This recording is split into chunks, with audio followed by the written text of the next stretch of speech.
everybody signed up. The other thing I wanted to ask, we haven't done this before, but we recently sent out a fundraising appeal. How many people saw that? Very good. Okay, that's good to see. And how many? No, never mind. But if you haven't contributed, we really need to replenish our bank account. We're not on the brink, but we don't want to be on the brink.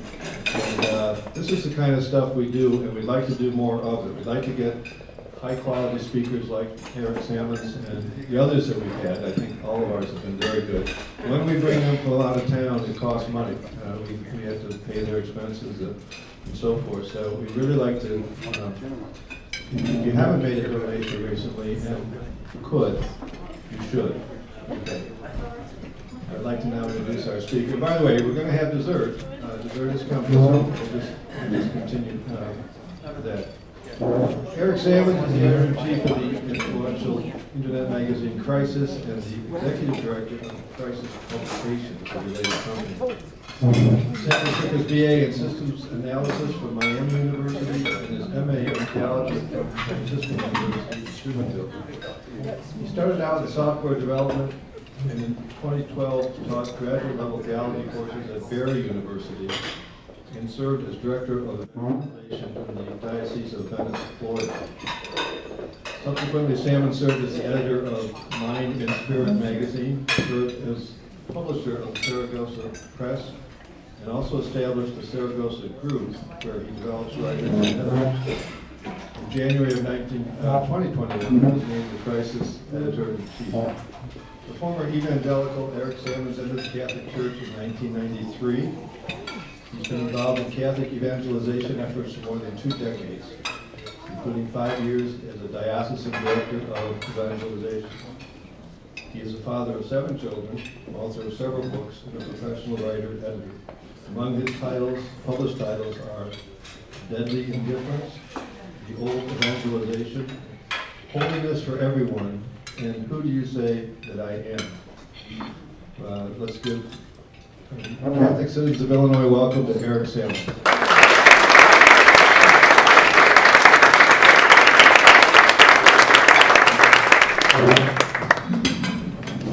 Thank you. So I guess I missed out on dessert. That's okay. I definitely don't need it.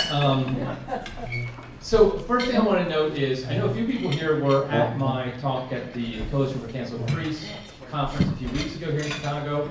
This talk is similar. There's some overlap, but this one is definitely, I think it'll be worth your while that you're here too, so don't worry about being to both. So today I'm going to talk about our illustrious bishops. And I will try and not make it too depressing. So recently, I think all of us, if we're paying attention to what's going on in the church, I can't help but be honest and say the past couple of weeks in particular have been discouraging. It started a couple weeks ago with the appointment of Archbishop Fernandez as the head of the doctrinal watchdog of the church, supposedly, the head of the doctrine of the faith. And if you know anything about Archbishop Fernandez, this is not a good appointment. He's no Ratzinger, that's for sure. He's not even like Ratzinger's cat. So that was very discouraging. It was also then, a week later, we found out who were the people who were going to be going to the Synod on Synodality in October as voting members. And just in case you don't know how that works, basically each conference of bishops in each country, they pick people to go. So the USCCB, for example, picks some people to go. They pick some of the bishops. They pick Cardinal Dolan in New York, Bishop Robert Barron, and a few others. But then the Pope reserves the ability to pick a few personal people he wants to, basically just people he thinks should be there. And the people he picked from America included Cardinal Supich, Cardinal Gregory of DC, Cardinal McElroy of San Diego, literally the 3 worst cardinals in our country. I mean, there's just no question they're the worst. And they just very much do not represent the Catholic faith well, any of those 3. And so that was very discouraging. And then another person that he picked was Father James Martin. And I think most people probably here know who he is. He is the chaplain of all things gay, and he's a wolf, and he seeks to devour the sheep. And so that's another person that he picked. And so I say this, and there will be some good news in this talk, by the way. But I say this because I think we have to have our eyes wide open about what's going on in the church. We have to understand where we are in history, where we are in the scope of how things are in history. I'm going to talk about that in a little bit. But I want to bring up, though, something interesting. So the Pope picks these people. Fernandez, he picks Supich, he picks Gregory, Martin, McElroy, all these people. So these are obviously favored sons of the Pope. And yet, did anybody hear from any bishop other than Strickland a word of protest about this? Did any bishop in this country other than Strickland, and by the way, just assume for all my statements about all bishops, include the phrase other than Strickland. Because that's just going to be the norm here when I'm talking about American bishops in general. And so, did anybody hear from any of them saying, I really don't think it's a good appointment. I really don't think it's good that Father James Martin, who does all these terrible things, was appointed to the synod as a voting member. I didn't hear anything, and I'm somebody whose job is to keep up with what the bishops are saying. And so that's a reality that hits us more directly. What goes on in Rome at the Vatican is important on some level, but what goes on in our diocese is much more important. What our own bishops, and I know I'm actually, are we technically right now in the Archdiocese of Chicago? See, we're not even in Chicago, so let's see where I want. Let's do that. So I'm not standing in the diocese of one of the bishops I just mentioned. But the point is like that's what matters much more directly to Catholics. If you think about it, in the Catholic life, obviously your family matters the most, your parish matters the next most, so to speak, then your bishop, and then finally, what goes on at the Vatican it does have an impact. But so I feel like in one way, the crisis is a bit more direct when we talk about our own bishops and their silence. Now, is there silence because they're all cheerleaders of Father James Martin, and they are all ideologically aligned with everything Pope Francis is doing, or Archbishop Fernandez, or like that? The answer is no. In fact, I don't think the majority of them are ideologically aligned with what's going on. And I say this as somebody who worked for a bishop for 5 years and then dealt with other dioceses and had interactions with bishops a lot over the years. On a whole, they are not ideologically trying to push down what we see happening with the synod. I'll put it that way. But at the same time, that's small consolation when we see the fact that they do nothing about what's happening. Because if you're a shepherd and you actively eat the sheep, that's bad. But if you open the door and you see the wolf come in and say nothing, that sheep's just as dead. And so it doesn't really matter, ultimately, if they're silent or if they're on the same page, so to speak. And I don't think most of them are on the same page. I think they're mostly just silent. I would argue that most our bishops, they're administrators, not apostles. They're middle managers rather than shepherds. And to be blunt, they're cowardly rather than courageous. And so the question is, why do we have this situation? Why is it that we have these bishops like this? One of the prime examples of, that I would argue, of this mentality of the bishops, of being cowardly, of going along with the flow, not saying anything, is what happened 3 years ago now, in March of 2020. You only had to say the month, and everybody knows exactly what I'm talking about. So I wasn't even at Crisis yet, but I was on Twitter, doing dumb Twitter things that people do on Twitter. And I heard a couple bishops announce that all masses public masses were being shut down. I'm sure for 2 weeks to slow the spread or something like that. And so they announced this, and I started noticing a couple more, and so I created this map on Twitter where I had all the dioceses outlined in the United States, and I would make it, and it was a white background, I would make it black if that diocese shut down public masses. And I started this on a Monday. I remember this very well, because I published my first one Monday morning, and the map was probably like maybe 15-20% black, maybe not even that much. And then that evening I published again, because I heard more announcements. And so it was probably like maybe 30% black. The next morning, I published it again. Now we're at like 40% black. And I knew at that point, okay, I know where this is going. And so twice a day then, I did this. And by Thursday, so I started on Monday, by Thursday, 100% of the map was black. Every single Catholic bishop in America shut down public masses completely. And so I'm sympathetic to the arguments that we just didn't know things at that time. I get that. I'm not claiming everybody had to be clairvoyant about the medical issues with COVID, and a lot of panic was going on and stuff like that. The problem is, as I see it, is that two things. First of all, you could just tell most of the bishops decided to shut down simply because they saw the other bishops were doing it. There wasn't a thought of themselves of like, okay, I'm in South Dakota, and we are like out in the middle of nowhere. We don't have the spread that New York City has. I don't need to do this. It was just like, well, the other bishops are doing it, I'm going to do it. It was just going along with the company line. The second thing is, and I think this is the more damning insight, is that there was a priority put upon the physical over the spiritual. If there is a situation in which people are in danger of death, it's more important that the sacraments are available to them, rather than less important.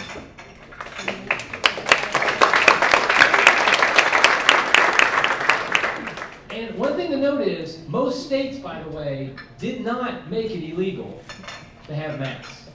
In my home state of Ohio, all the bishops shut it down. And people thought that the governor had announced that you could not have church services. And that was not true. Our governor, he shut down, like most things, but he did not shut down religious services because his lawyers, they told him, you're really crossing a religious liberty line there, so don't do that. But what he did was, and I know this for a fact, he called all the bishops of Ohio to him, met with them, and then right afterwards they announced we're all shutting down the masses. And so you know what happened in that meeting. There was some of a bully pulpit, and who knows if he promised anything, I don't know about that. I just know, though, they went along with it. And so the problem is that there was no effort by any bishop to say, I think that the Bishop of Fort Worth, Texas, did a little bit, like he tried.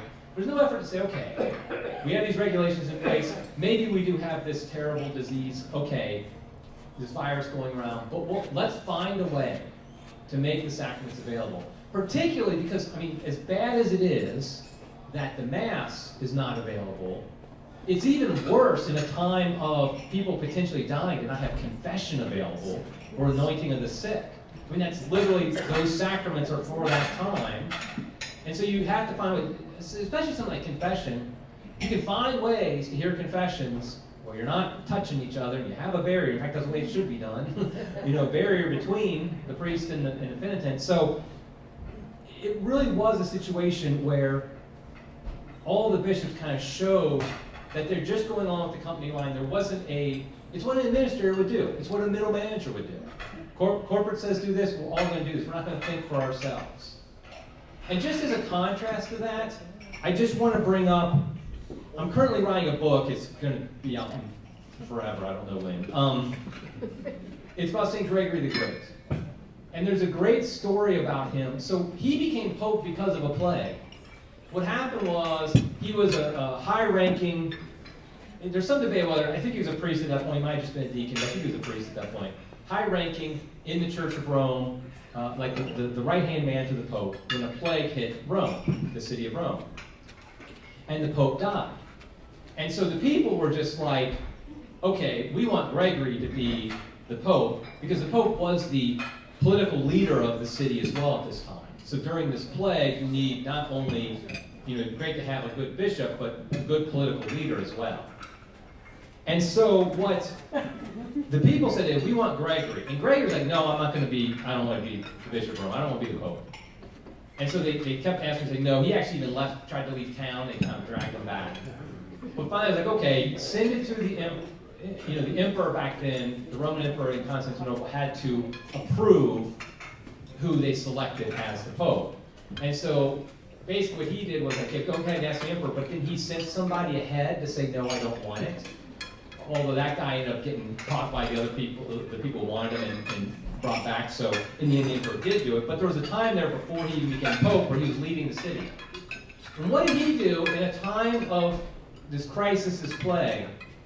He basically said, and this was, if you read descriptions of this plague, they made COVID look like the sniffles. I mean, people are literally lined up dead on the streets. I mean, this was a terrible plague. He said, this is God punishing us for our sins. We're going to have a procession where we beg for God's mercy. And he put it on the people. It's like, this is on you. This is on me. Because of our sins, God is allowing this to happen to us. And so ultimately, they did this procession, and at the end of it, above the gates of the city of Rome, there was a vision of St. Michael. Basically, I think it was like the way it goes, he's putting his sword back into his sheath to basically say, okay, it's going to be okay now. And sure enough, the plague then dissipated and went away soon after that, and Gregory became the Pope. Now, I acknowledge that putting any bishop up to the standard of somebody whose surname is literally the Great is probably unfair. But at the same time, that is the motto we want for our bishops, where the focus is on the spiritual life. The focus isn't just on administration, but on what can we do to save souls. And that's not what we're seeing. And so the question becomes, why do we have such a lackluster crowd of bishops today? Like I said, it's not because of ideology. It's not like we have a bunch of bishops that are ideologically opposed to the Catholic faith. There are a few of them, but most of them, that's not the case. And I have a story to tell you about, a personal story that I think reflects why this happens. So about 20 years ago, I was a member of a parish in Maryland, just typical diocesan parish. And when I got there, the pastor of the parish, he was a good man, a very nice man, a great administrator, and absolutely bland when it came to proclaiming the truths of the faith. I mean, his homilies would never have heresy in them. He didn't believe heresy. He was an Orthodox man. But he never said anything that was truly controversial or challenging. And I remember when we got there, everybody who was a Christian said, oh yeah, he's going to be a bishop someday. That was the assumption. One day this guy would be a bishop. Well, soon after that, a couple years after I was there, he was transferred. He actually went to go work at the chancery. And then we got a new pastor. Now this pastor came in, and in his first week, he increased the confession times like fivefold, because he made sure it was every single day you could go to confession. He expanded the time. He preached on it at all of the masses. He had a homily against contraception within the first month or two he was there. And he was also, by the way, a very nice man and very good. Not one person ever said, this man's going to be a bishop someday. Well, now it's been 20 years later. Guess what? Guess which one of those two is actually a bishop today? The first one. Big surprise. He really is he actually became a bishop. And so the point of that story is, look at how they selected the bishop. Look at how they decided who's going to be a bishop. They picked the man who is the company man. And if there's one phrase I would use to describe our bishops, is that they are company men through and through. they go along with the program no matter what the program might be. And that's what the problem is in our age of confusion now, because the program has been changed. No longer is it, okay, we're going to preach the gospel, we're going to believe what we've always believed about traditional morality, about marriage, about relations between men and women, things of that nature. Because the program, they just are like, okay, we're going to go along, because that's what company men do. If you're running a corporation, it's great to have company men under you, because you know they're going to go along with the program. But the problem is that's not what bishops are called to be. They're not called to be middle managers of the Vatican. They are individually, each one of them, a successor to the apostles. That is a divine institution by Jesus Christ himself. And I know in today's world the Pope picks the bishops, but ultimately the bishop's boss is Jesus Christ directly. It's not to say that the Pope has no role in that. What I'm saying, though, is that when a man becomes a bishop, he is a successor to the apostles. And so that's who he answers to mostly. And so the issue is the whole system is set up today to pick company men. You get a few exceptions now and then, but I think it's more like sometimes, I don't know for sure, but I will say that I think sometimes kind of the office fits the man a little bit better. And so somebody like Strickland, I don't know what he was like beforehand, before he was bishop, but perhaps the graces of the Episcopal, because of his open heart, the graces he received at his consecration might have energized that, made it so he does what he does today. But the fact is, we know it's the process also because, think about it, it's not like the lackluster bishops we have all of a sudden just showed up in the last 10 years.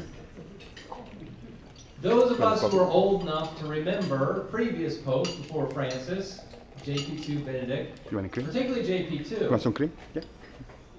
his picks of bishops, we'll just say, were subpar. I mean, a previous bishop of Chicago, Cardinal Archbishop of Chicago, was named to Chicago by JP2. Cardinal McCarrick former Cardinal McCarrick rose to the heights he rose to under JP2. And there were just lots of bad bishops picked. Now, I say that not to indict JP2 as a terrible pope, but to indict the system. Because here's what happens. When a bishop needs to be picked, what happens is they basically say, okay, we need a bishop, and 3 names are given to the Apostolic Nuncio, who then sends them to Rome. And then the Congregation of Bishops, it's got a new name now, I'm sure, but it's always been Congregation of Bishops, they kind of approve this, send it to the Pope, he picks one of them. Unlikely he actually picks one of the 3. It's more likely by somebody in the Congregation of Bishops says, Your Holiness, pick this one, and he normally would just go along with that. But those 3 names are basically picked by people in the know who kind of are like already maybe high-ranking people in the diocese. Certain bishops in this country will put in word for their own guys, and I will say Cardinal Supich is the main one of those. He's got the most, of any bishop in this country, he has the most influence on who the next bishops are. And so he's more likely to maybe pick an ideological person, but just in general, when they're looking at the names of who we're going to pick, they don't pick the guy who was preaching against contraception, and so therefore complaints went to the diocese. Because this is one thing I learned in the diocese. It's a game of whack-a-mole. I don't know if you know that game or not, but it's like where the little mole pops up, you try to knock it down, no one pops up, you try to knock it down. That's what bishops are doing. They're playing a game of whack-a-mole. They get all these complaints all the time, and they're just trying to keep them down, keep everybody happy. And so when all of a sudden Father so-and-so says something against contraception, or he preaches real strongly against homosexuality or something like that, that complaint gets sent, because he will get a complaint sent to the Archbishop. And the Archbishop might even be sympathetic to what the priest is saying. But what it does is it flags that priest as somebody who's not going to go along necessarily. That could be a problem. And so that he's basically now off any list of potential new bishops. And so if you're the Pope, even JP2, for example, he's only getting names that are sent to him. It's not like he knows the priests or the people in the diocese of Joliet or something like that. He only knows the names he's given. And so ultimately, you have a bureaucratic, centralized system that leads to this problem. So now the question is, importantly, what can we do about it? Now I want to give like two answers to this question.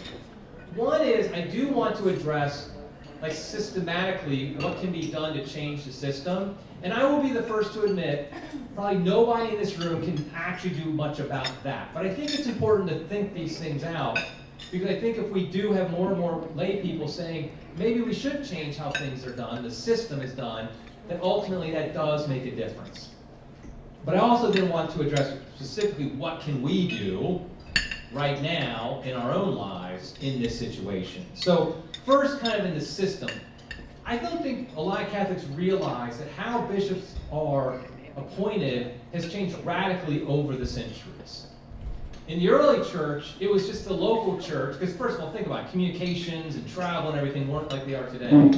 So what would happen is the local bishop would die, maybe the bishop of Corinth or something like that, and the local clergy and the local lay people would get together and say, okay, who should be the next bishop? They'd pick one of their own, and he'd be the next. And then they get the bishops who are close by to come over, consecrate the guy, and now he's the bishop. That was the general way it happened. That's the way it happened in Rome, too. The Bishop of Rome, for a long time, was picked just among the local clergy of Rome. And it could be a deacon, could be a priest, and the local clergy and the local laity would get together and they'd say, okay, we want this guy to be the pope. That's how Gregory was picked. Even in, that was 590 AD. So even as late as 590, we still have this system. And so this was the normal way it was done. And it was not actually until, and it started to get more centralized, where the Bishop of Rome would pick more bishops, like in Italy and surrounding areas. But still, it was impractical. He's not necessarily going to know anything or have any communication much with like somebody, some diocese in England. So he doesn't have much say. He doesn't really pick that one. They would go to Rome to be confirmed, to be accept, basically give their submission to the Pope and things like that. But that was after the fact. It wasn't actually until I think the 19th century, so just a little bit over 100 years ago, that finally every bishop in the church was picked by the Pope. That's a very recent phenomenon in the life of the church. So we have to remember that it's not a divine institution that the Pope has to pick the bishops. Ultimately, every bishop, of course, needs to then submit to the Pope in being in communion with him. And so I would say that we need to really rethink how the whole system works of picking bishops, where we do start to return it more to the local diocese.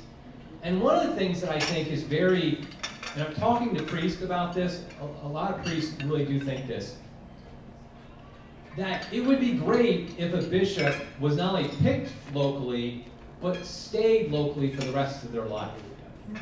That was actually a rule of the church from the First Council of Nicaea in 325. One of the canons they passed was that a bishop could not be transferred to another diocese.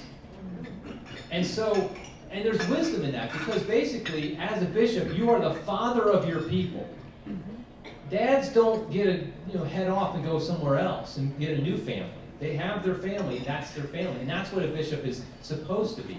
And so when they get transferred like they do now, and not only are they transferred, but it's a very corporate mentality of moving up the board.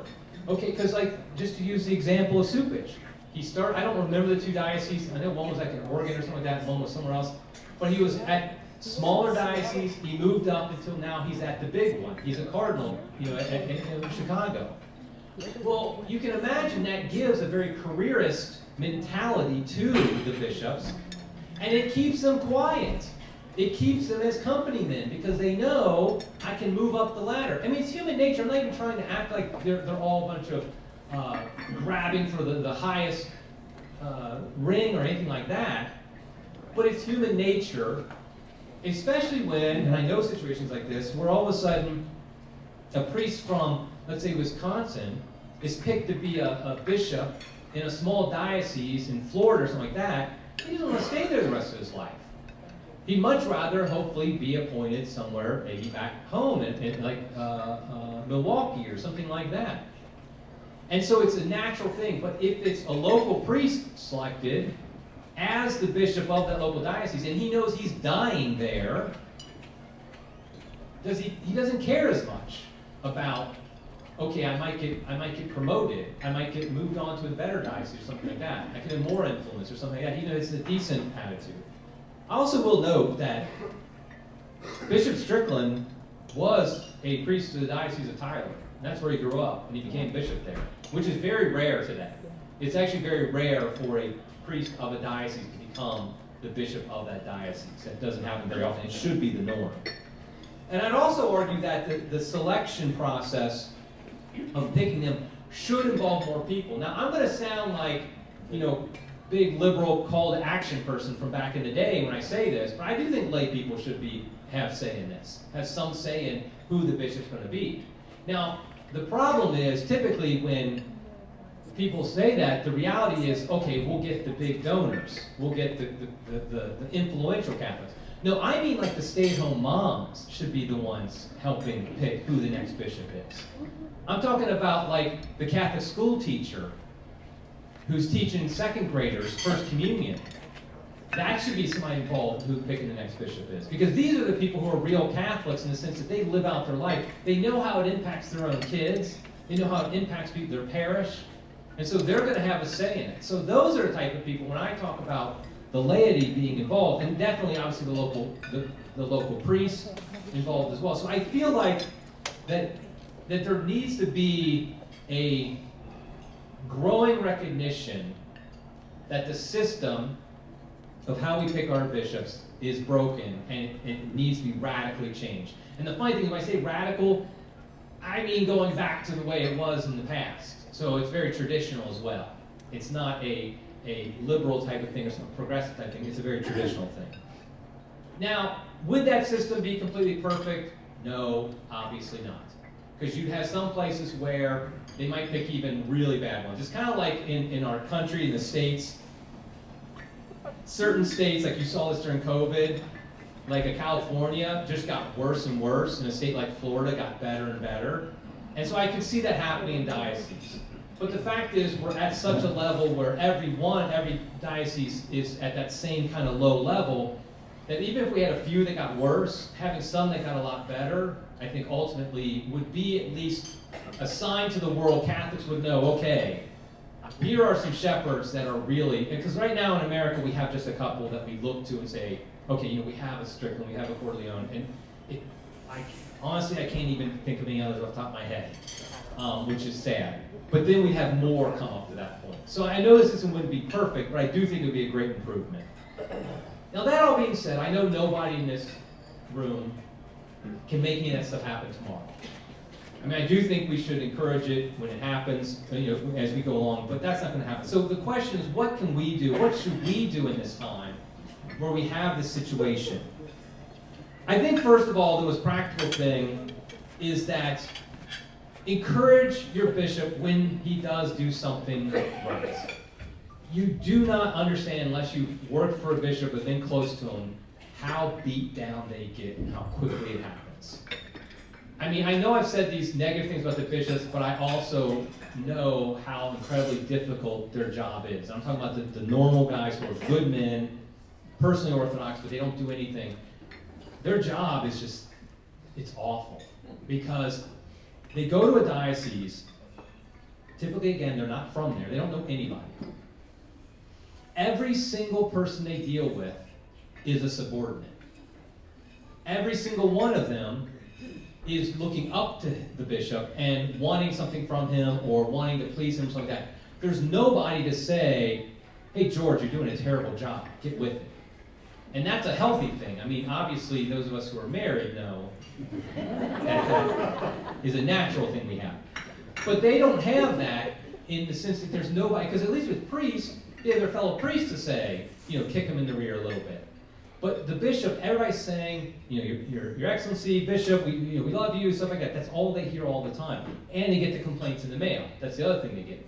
But nobody's saying anything to them very specifically about how you're doing it or how you're not doing it. And they get countless complaints about everything. I mean, the music wasn't that great this weekend, so I'm going to complain to the bishop. I mean, it's just unbelievable. I had to write some of the letters back to people when I worked for a bishop. So when they do a good job, let them know and be very specific why you think it was a good job. So if a bishop actually stands up, I mean, this is not, it's best to do it as a member of the diocese to your own ordinary. But like, for example, the bishop of Madison, what's his name? Highland? Okay, that guy.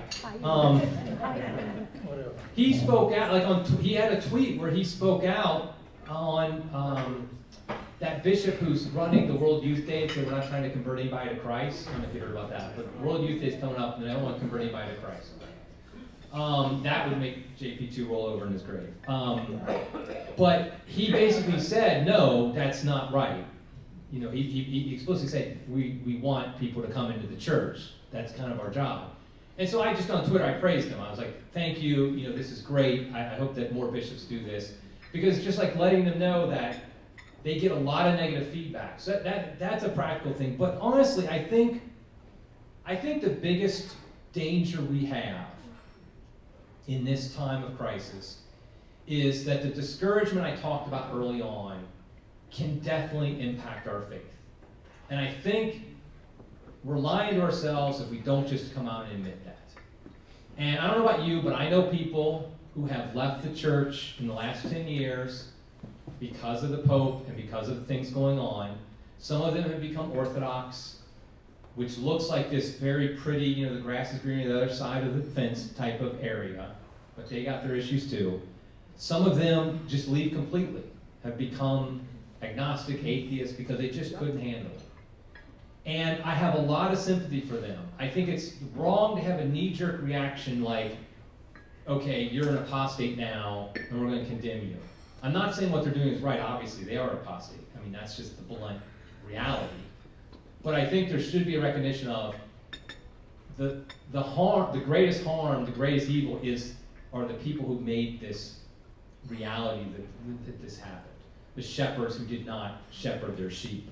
And so we have to understand, we have to have a better job of understanding the time we're in. Now, here's the thing I want to note, though. So I was reading recently John 10, and it's the parable, he's talking about Jesus as the good shepherd. And he talks about the fact that he gives a parable, and he talks about the shepherd enters through the door. If you're entering any way other than the door to the sheepfold, then you're a thief. And then John says, this figure Jesus used with them, but they did not understand what he was saying, which, you know, was common. Jesus said parables, and people didn't understand. Now, note, it does not say who they is. Was it the Pharisees who didn't understand? Was it some of his followers who didn't understand what he meant? And St. Thomas Aquinas talks about this passage, and he basically says it was both. Neither of them really understood, but there's a huge difference between the two groups. The Pharisees did not understand what Jesus was talking about, and they condemned him for it. They rejected him. They rejected what his words were. His followers did not understand, but they had the attitude of, you have the words of eternal life, where else am I going to go? Just like in John 6, when Peter was like, actually, we have no idea what you're talking about with this. We're going to eat your flesh and drink your blood. That sounds crazy, but we do believe. And I do feel like we're in a time right now where that's the reality we live in. That the church around us, there's so much going on that is bad that we do have to just say, where else am I going to go? You have the words of eternal life, Jesus, and you give it to us through the Catholic Church. You're allowing these things to happen for some reason which we do not know. And I don't know. I mean, I don't have the answers up here. I'm not going to tell you, okay, this is what this means and this or that. But I am going to say that we can look at the history of the church, and we can put this in perspective. And we can at least say we don't understand why God's doing this, but this is something that God allows from time to time, and it's a time of testing. It's a time to say, okay, who is with me and who is not? If everybody is cheering for Jesus, it's not that big a deal when you join in. But if everybody's cheering for the devil, then when you stand up and say, no, I'm with Jesus, That's when it matters. And we're in that time now. That's when we're living. We have a privilege of living that time. If we lived maybe 100 years ago, we wouldn't have that privilege. We wouldn't have that grace to be able to keep our faith in the midst of everything going on around us. I mean, the church has always been attacked from the outside. It's not always from the inside that we see all the problems. But it does happen at times. And if we look at history, we see this. And I'll go back all the way to biblical history. There's a passage, it was from my reading of the Good Shepherd passages in John 10 that brought me over to Ezekiel 34. So Ezekiel was a prophet of ancient Israel. This was after the Babylonian captivity. And Ezekiel has this word of the Lord that comes to him. And he's talking about the shepherds. He says, "Son of man, prophesy against the shepherds of Israel. Prophesy and say to them, even to the shepherds, thus says the Lord God. Shepherds of Israel who have been feeding yourselves, should not shepherds feed the sheep? You eat the fat, you clothe yourselves with the wool, you slaughter the fatlings, and you do not feed the sheep. The weak you have not strengthened, the sick you have not healed, the crippled you have not bound up, the strayed you have not sought back, the lost you have not sought, and with force and harshness you have ruled them. So they were scattered because there was no shepherd, and they became food for all the wild beasts. My sheep were scattered, they wandered all over the mountains and on every high hill. My sheep were scattered over all the face of the earth with none to search or seek for them." It says, "Hear the word of the Lord. Because my sheep had become a prey, my sheep had become food for all the wild beasts, since there was no shepherd. And because my shepherds have not searched for my sheep, and the shepherds have fed themselves and have not fed my sheep, therefore, you shepherds, thus says the word of the Lord, I am against the shepherds. And I will require my sheep at their hand and put a stop to their feeding the sheep. No longer shall the shepherds feed themselves. I will rescue my sheep from their mouths, that they may not be food for them." So this was, remember, this is in ancient Israel. This is God's people. This is God's church at the time. The shepherds were eating the sheep, basically, instead of protecting them, instead of feeding them. I like the point about the seeking after those who are lost. They didn't do any of these things, and he condemns them. And then later in the chapter, he talks about that I will send my servant David, which is the Messiah, Jesus, who will be the good shepherd. And that's exactly who the good shepherd is. Now, it's not saying we reject the episcopal system. That's a divine ordinance. We have our bishops, and we require our bishops. But at the same time, there are times when our shepherds do not do their jobs. My friend Timothy Flanders, who runs 1 Peter 5, he likes to call this the third pornocracy.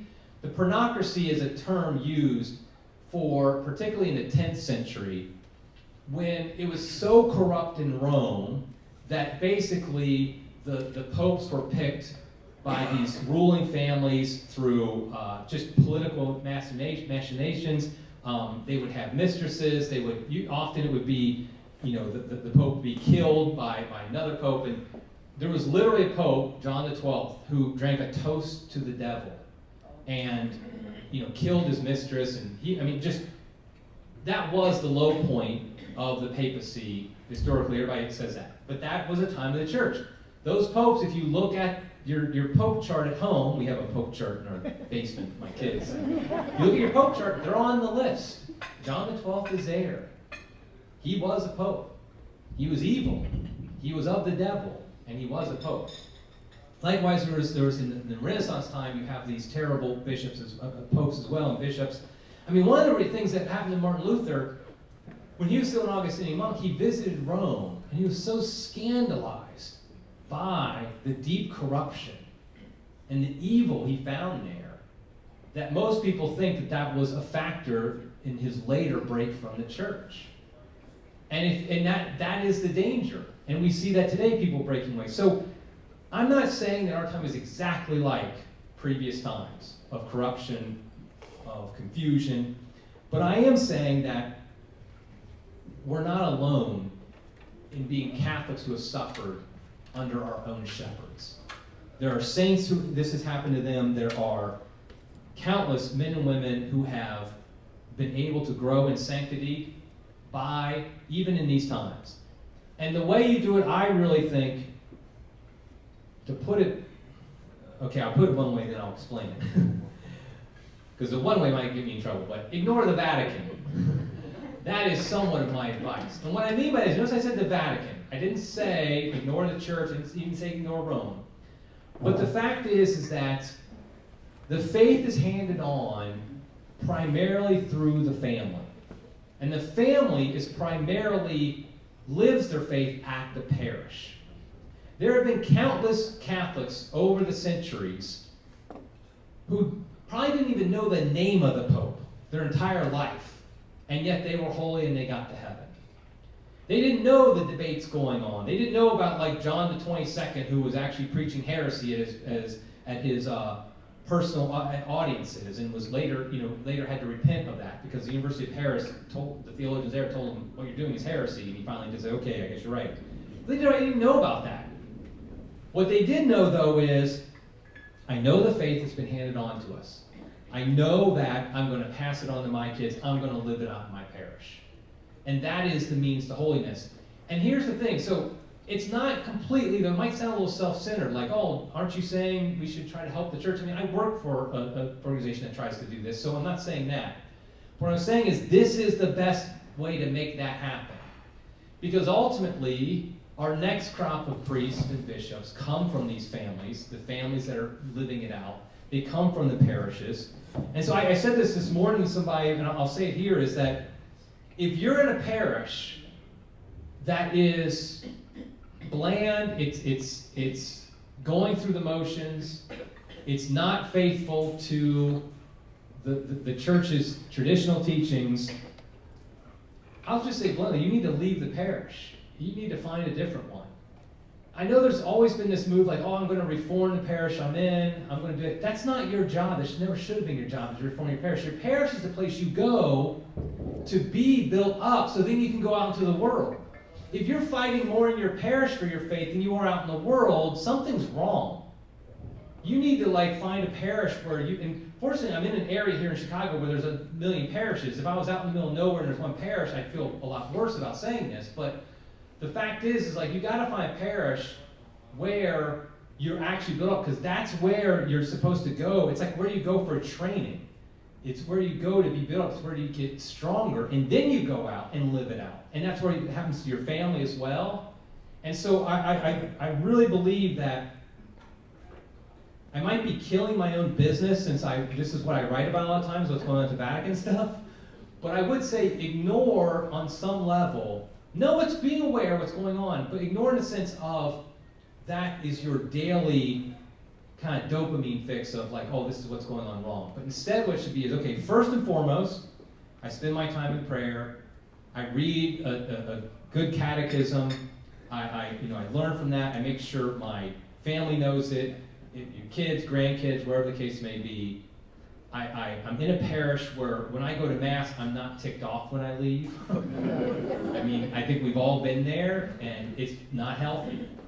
And so we want to avoid those situations, do everything we can to develop, because I will say, if you don't do that, there is a good chance you'll join the ranks of those people who are leaving the church because of what's going on. I mean, I can't speak for all of them, but I do know the ones I know that left because of what's going on, they were not in great parish situations. They were not in great family situations, because the focus has to be there and then it moves out from there. Because if you're strong in your family, in your parish, then you can actually hear about what's going on in the church and be like, okay, what can I do to help that? What can I do to bring people to Christ? Instead of thinking, oh my gosh, the world's going to end and I question my faith. So that would be my encouragement to you. What you should do is stay close as far as living in it's a kind of decentralized idea that, subsidiarity. Live your faith in your family first, in your parish, and then go outwards from there. And then the last thing I just want to encourage is we have to be, I'm a broken record on this. If you listen to my podcast, you know I say this all the time, I don't care. We have to pray and fast. We have to pray and fast. And I did say this after a very good lunch, by the way. But we can do it on another day. But no, my rule is, if you're not praying an hour a day, you should not be on social media. You should not be going to the Catholic Citizen Illinois website. Sorry, Heaven, but you should be praying. You should not be going to Crisis Magazine's website if you're not praying an hour a day. And also, if you're not regularly on some type of penance. Now, I do understand fasting. Not everybody can do it medically. I think a lot more people can do it than they think they can. But I do think that we need to cultivate that spirit of penance, and specifically praying and fasting for your bishop. Like, I think we generically will pray for maybe the church or even the Pope or the bishops, but pray for your bishop, whoever he is, by name. And one thing I remember my associate pastor told me, and I thought was a great advice, a few years ago, pray for your next bishop as well. Pray for the next guy. Because in my diocese, I attend Mass, or I attend a traditional Latin Mass, and of course, we all kind of feel like the sword is hanging over us at any moment that it could get taken from us. And our current bishop has allowed it and has, likes us, and we have a good relationship with him. But he just turned 75 2 weeks ago, which is a mandatory retirement. You have to turn in your retirement, and the Pope can accept it whenever he desires. And so, years ago, my associate pastor, pray for the next guy, because, obviously your current bishop is eventually going to retire, and you're going to get a new one. So I would just encourage praying and fasting. I mean, he was saying it's particularly on Thursdays, because that's the day that the priesthood was instituted. And so pray for your bishop on that day in your diocese and the next bishop. And I really do think, I'm not just saying that, I really feel like it's necessary. Because I do know people who have lost their faith, who were not praying, and they were getting up in the morning, they check their Twitter feed, they check what's going on wrong in the church first thing in the morning until they go to bed at night. And that is a recipe for apostasy. That's a recipe for leaving the church. And so spend more time in prayer than you do on the internet. But do go to Crisis Magazine sometimes. But only after you pray.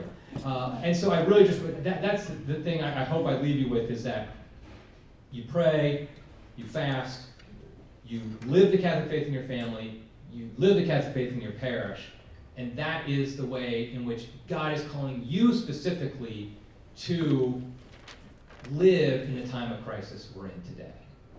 Okay, thank you, everybody.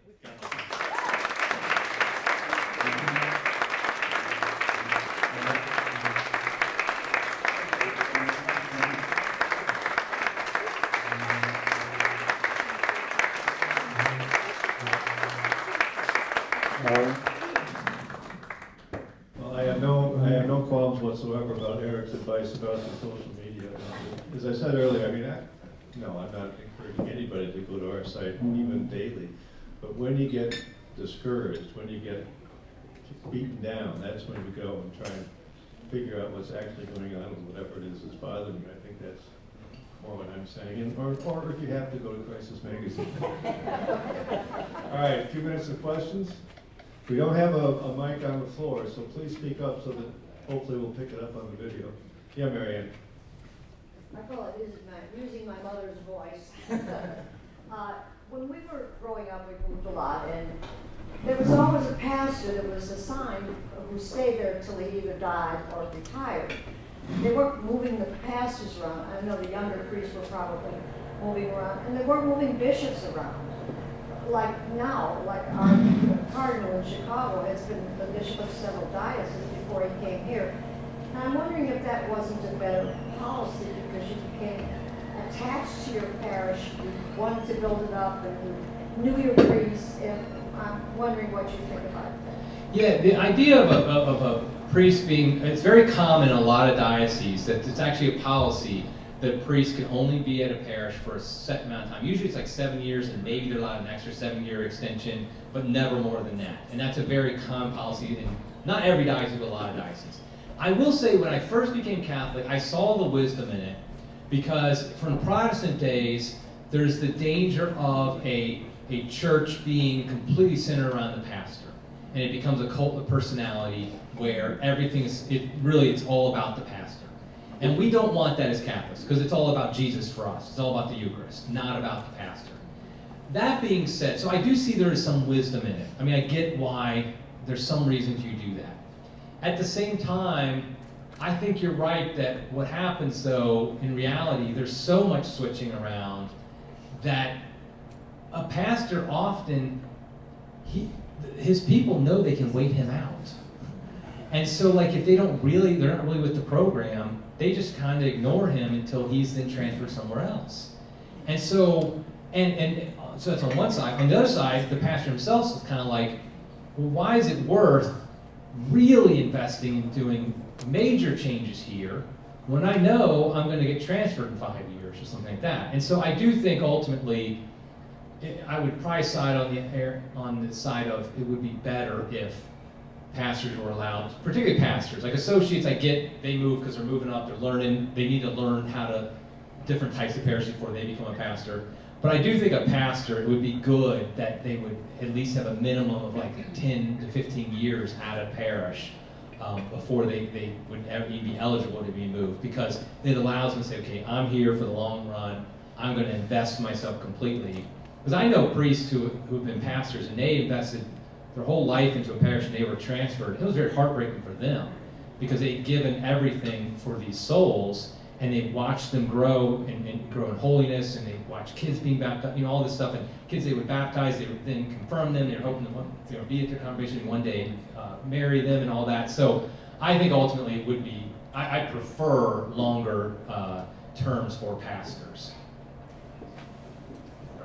Thank you, great presentation. Thank you. So, a slightly different type of question than I might normally ask has to do with this problem in the parishes, the problem in part of the crisis of faith, where you have good pastors, and I know one of them, a personal friend, won't give details, who was removed and without justification. I'm sure of this. It was appealed to Rome.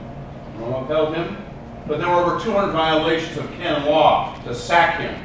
Could you talk a little bit about that topic? It is a growing problem. There's this movement, of course, people know it's near here, canceled priests. And one thing I think that there's some confusion about what that term means, because obviously when a priest does something wrong, they do need to be removed. Nobody's debating that.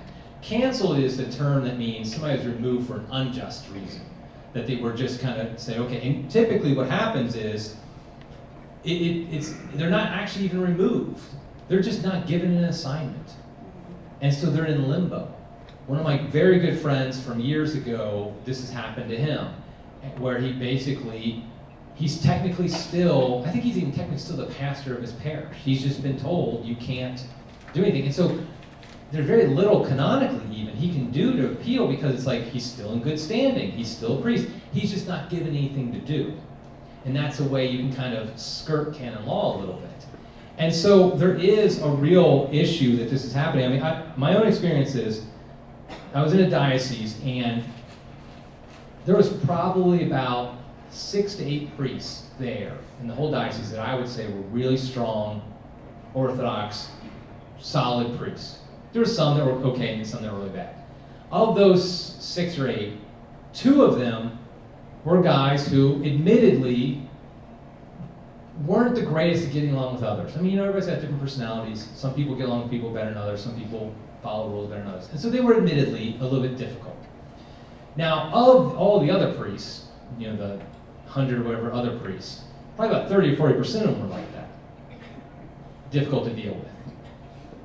Guess which 2 were canceled? The 2 that were also Orthodox. And so it was like there was no patience given, because it's like that's what some people say, well, they're canceled because they're difficult. They might be. I'm not denying that. But what I noticed was the diocese bent over backwards when somebody wasn't standing up for the faith and they were difficult to make it work out. But when the guy who was a little bit difficult was also very strong in his condemnation of sin, or more liturgically traditional, whatever, there was no patience. Like, okay, we don't want to deal with that person. And so I really do think it's a real problem, because what's happening is it's just a way for bishops to sideline priests without worrying about the canonical penalties. Because the truth is, in canon law, priests have, I didn't know this until I worked for diocese, priests have a lot of rights that they can't appeal to Rome, and you can't do certain things. So like if somebody, for example, if a priest is actually named a pastor, he has more rights than if he wasn't a pastor. When a parish is called a parish versus a chapel or something like that, it has more rights. There's all these different rules. And it's good because it protects everybody. But the reality is that a lot of bishops have figured out ways around it. They put out loopholes that basically they can just sideline. And even when they don't do that, I just talked to priests like this.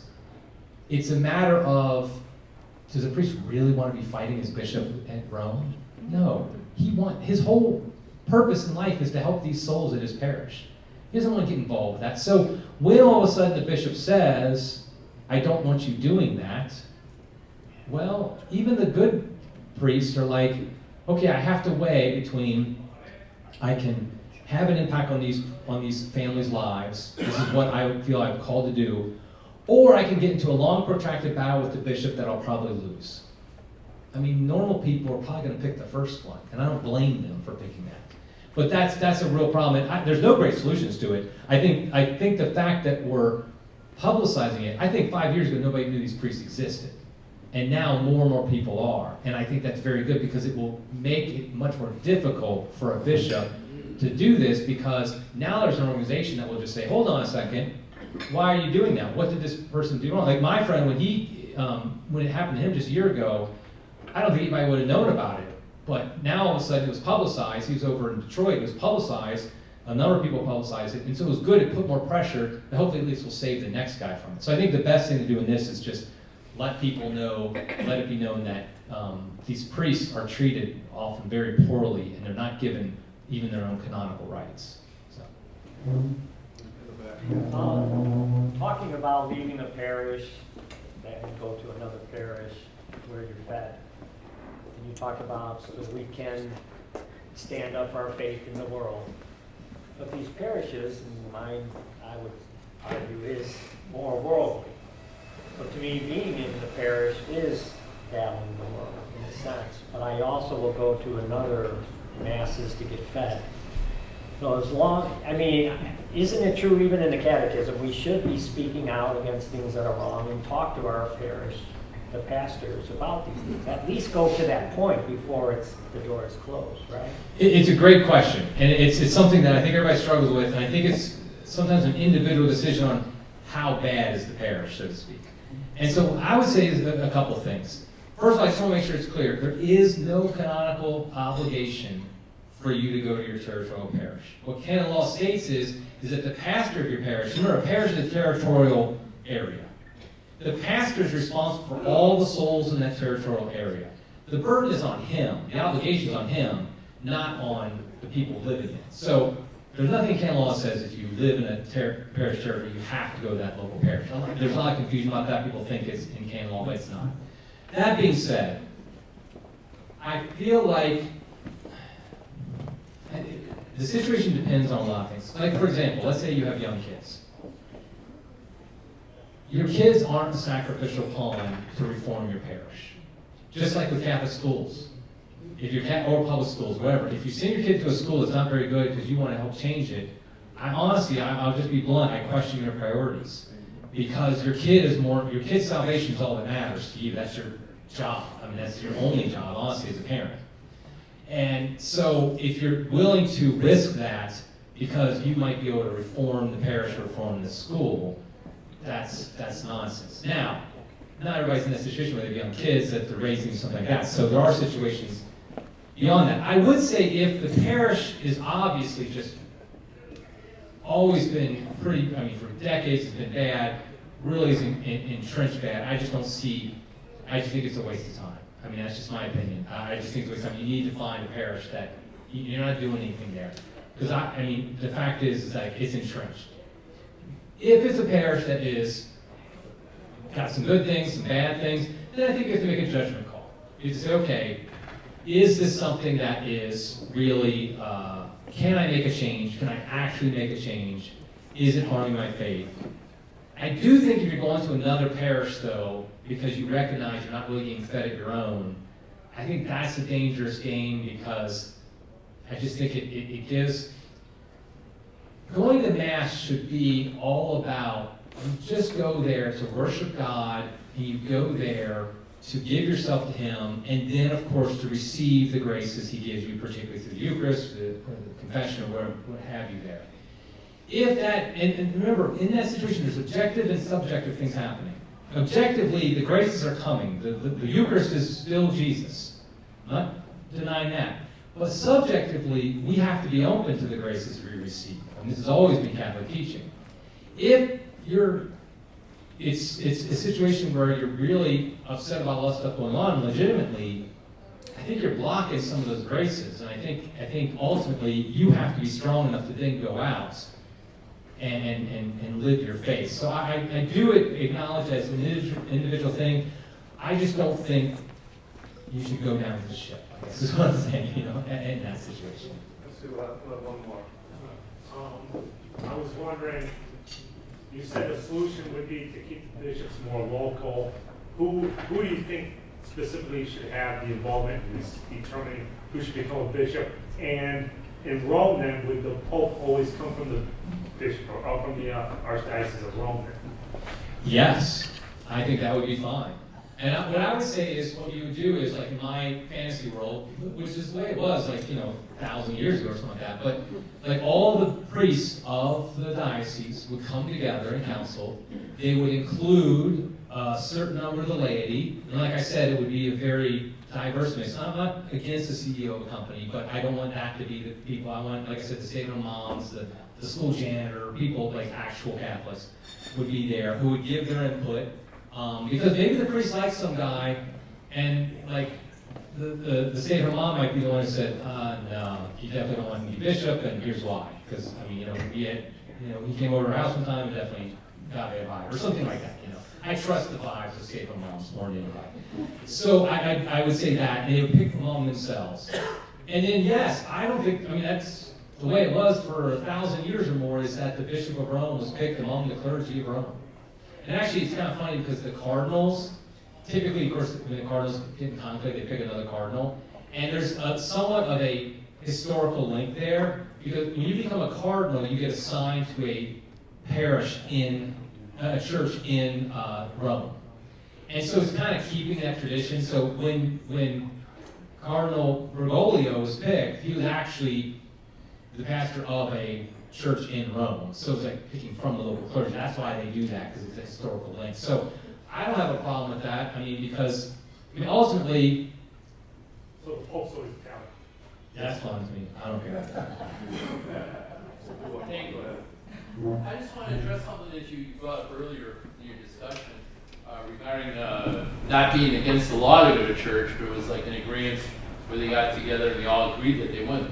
I wanted to share a personal experience I had regarding COVID, which came up with all this stuff too. The organization I work for, municipality, they required everybody to get vaccinated for COVID. You could claim a medical exemption or a religious exemption. Well, they put in pretty good shape, but I went for a religious exemption. I travel, I go to different churches too. We have a chaplain at the municipality I work with that I'm on good terms with. Every single pastor that I went to says, I would like to help you, I would like to sign. We had to write like maybe about a 7-page statement on why we feel that we have exemption on a religious basis for this. Every single pastor I went to said, I would like to help you, I would like to sign this.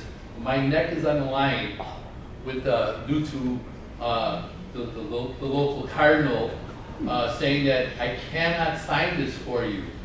And where was I at? I have a background in science, I have a background of, very practicing religion my whole life, and I went to these people for the help with the confidence that I would get it. And everyone blatantly, flatly denied me of this.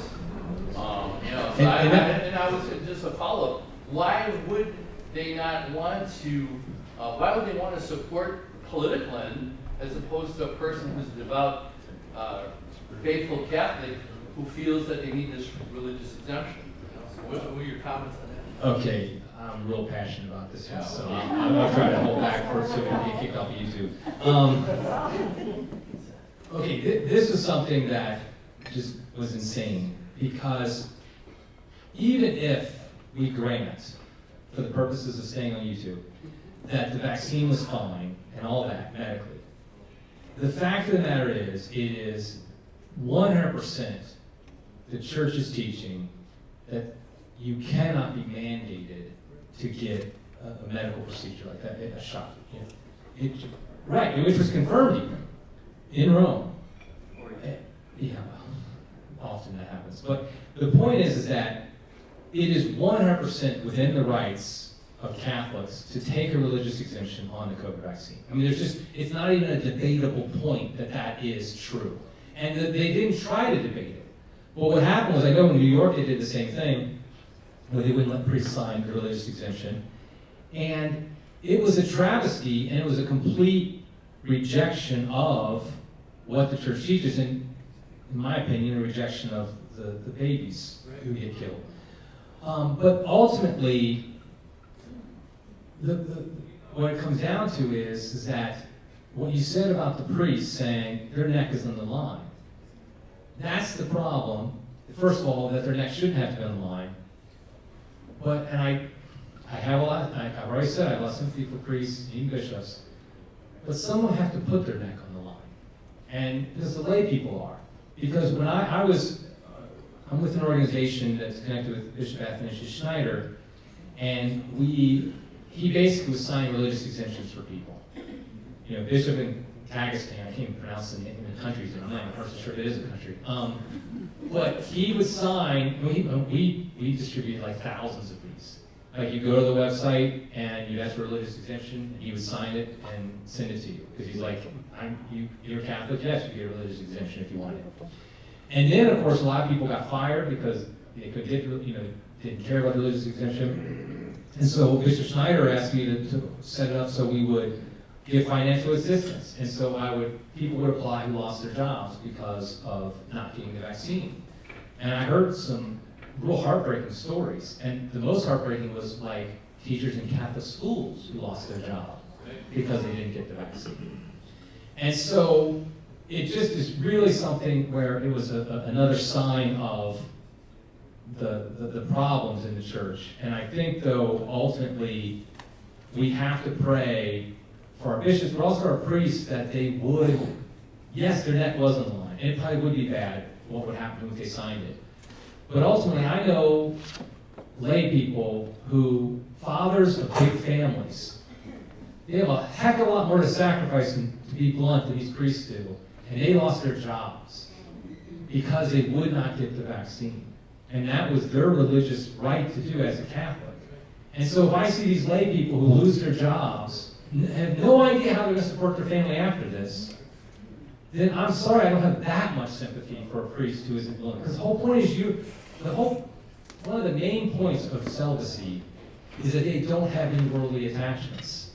That they're able to do things we're not able to do. They're able to make sacrifices we can't make because we have families to support. And so ultimately, we do need to push back some in these situations and just say, I'm a dad with kids, I'm going to lose my job. I'm not going to be able to feed my kids. I think that's I'm putting a lot more on the line than you are, Father, who, yeah, you might lose your job, but you don't have, 7 kids or whatever to support. So I do think, like I said, I'll get off a little too much on this, but I think ultimately it's just another symptom, another sign, and so we need to really pray for them, obviously, but yes, and challenge them and say, you're celibate for a reason. Don't, recognize that you have freedom we don't have, and so use it and recognize that God may be calling you to get canceled for a greater good. So.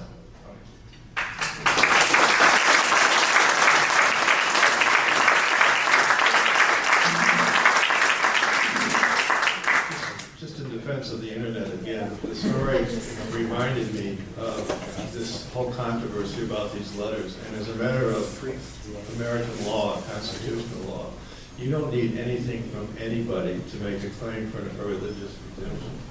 And anyone who denies you, you don't have, this was very common. These letters started appearing, some bishops said, oh, don't sign them, other bishops said they would. You didn't need the letter, and this is where staying up to date, if you're looking for good information about controversies, sometimes you do have to go on the internet and educate yourself so you don't get suckered into this stuff. I know there are lawsuits about that, but ultimately, they can't do that. And so the bishops were asserting an authority that wasn't even there. And this is not like conservative American law. This goes back to, once you raise a religious exemption, a religious conscientious objection, the courts almost invariably accept it because they have no way to weigh that, and much less, get the word of a bishop or a local priest. So interesting to bring that up. Thank you very much. We don't have anything scheduled yet. We don't usually meet in August because people are on vacation and so forth. We will have a banquet in September. We've got some very interesting choices, but we're not ready to announce anything yet. So I encourage you again to stay up to date on the website. And also, as I said earlier, contributions are always welcome. You can write a check today if you're so inclined. You can go to the website and just press that very easy button. This is after your hour of prayer. And we'd be very grateful for that. So have a great afternoon and a great weekend. Thank you.